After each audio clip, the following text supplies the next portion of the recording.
नमस्कार, welcome to education therapy. दोस्तों, आज हम वृत्त के कुछ महत्वपूर्ण फार्मूलों के बारे में जानेंगे। चलिए देखिए, चित्र में यहाँ पे देखते हैं एक वृत्त बना हुआ है। यहाँ पे आप देख रहे हैं ये एक वृत्त है।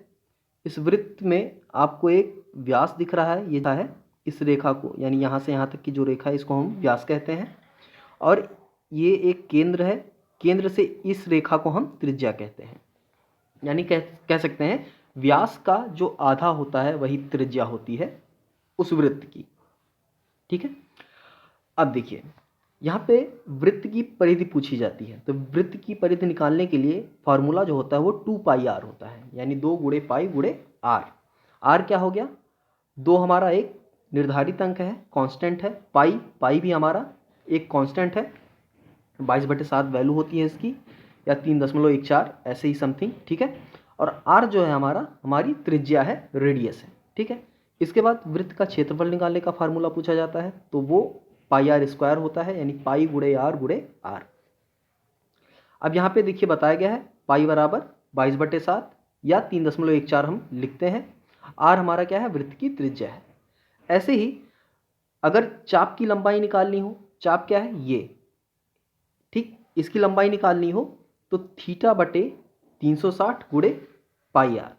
ठीक है, ये होता है θ/360 गुणे πr। इसको हम इस तरह से लिखते हैं, θ/360 गुणे 2πr, इस तरह से लिखते हैं। ठीक है। तो इससे हम चाप की लंबाई निकालते हैं। अब चाप की लंबाई क्या है? देखिए, ये जो क्षेत्र है इसी को हम चाप कहते हैं। ठीक है। अब चाप छोटा बड़ा कुछ भी हो सकता है, तो उसकी लंबाई निकालनी है तो हमको ये थीटा पता होना चाहिए, ये कितने कोण बना रहा है और हमारा रेडियस क्या है। इतना अगर हमको पता है तो हम चाप की लंबाई यहाँ फार्मूले में निकाल सकते हैं। इसके बाद लघु त्रिज्या खंड का क्षेत्रफल, तो θ/360 गुणे πr²। क्षेत्रफल निकालना है तो देखिए, यहाँ पे लंबाई निकालनी थी तो हमने परिधि से गुणा कर दिया था। यहाँ पे क्षेत्रफल निकालना है तो हमने क्षेत्रफल से गुणा कर दिया। वृत्त का जो क्षेत्रफल है किस में गुणा कर दिया?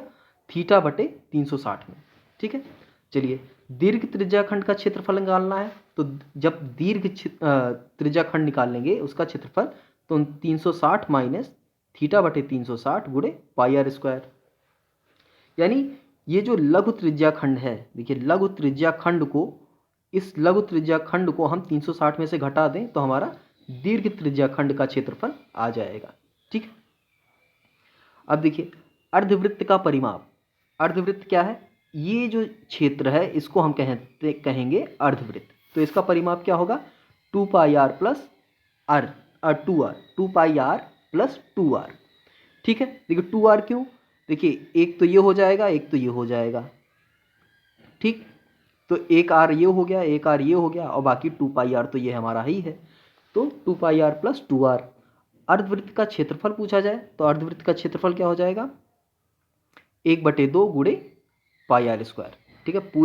पूरे का क्या होता है? पूरे का होता है πr²। यहाँ पे आपने देखा अर्धवृत्त का पूछ रहा है, तो अर्धवृत्त का कितना हुआ? अर्धवृत्त का मतलब इतने का क्षेत्रफल पूछ रहा है, तो आधा कर देंगे। πr/2 πr² कर देंगे, या इसको हम इस तरह से भी लिख सकते हैं, ½ × πr²। इसके बाद अगर लघु वृत्तखंड का क्षेत्रफल निकालना हो तो θ/360 गुणे πr² माइनस त्रिभुज का क्षेत्रफल। ठीक है। जो भी त्रिभुज बनेगा, त्रिभुज जैसा भी बने, ये सब जो भी है, तो उसको घटा देंगे तो हमारा लघु वृत्तखंड का क्षेत्रफल आ जाएगा। इसी प्रकार दीर्घ वृत्तखंड का क्षेत्रफल होगा तो πr² माइनस लघु वृत्तखंड का क्षेत्रफल। तो लघु वृत्तखंड का क्षेत्रफल जब हम पूरे क्षेत्रफल में से घटा देंगे वृत्त के, तो हमारा दीर्घ वृत्तखंड का क्षेत्रफल आ जाएगा। तो वृत्त के जो सवाल होते हैं वो लगभग कुछ इसी तरह के प्रश्न उसमें पूछे जाते हैं। उनको कैसे हल करेंगे, उसके जितने भी फार्मूले हैं यहाँ पे हमने आपको बताए। उम्मीद है वीडियो आपको पसंद आई होगी। अगर कहीं कोई डाउट है तो आप कमेंट बॉक्स में पूछ सकते हैं। तो आज के लिए बस इतना ही, मिलते हैं नेक्स्ट वीडियो में, तब तक के लिए धन्यवाद।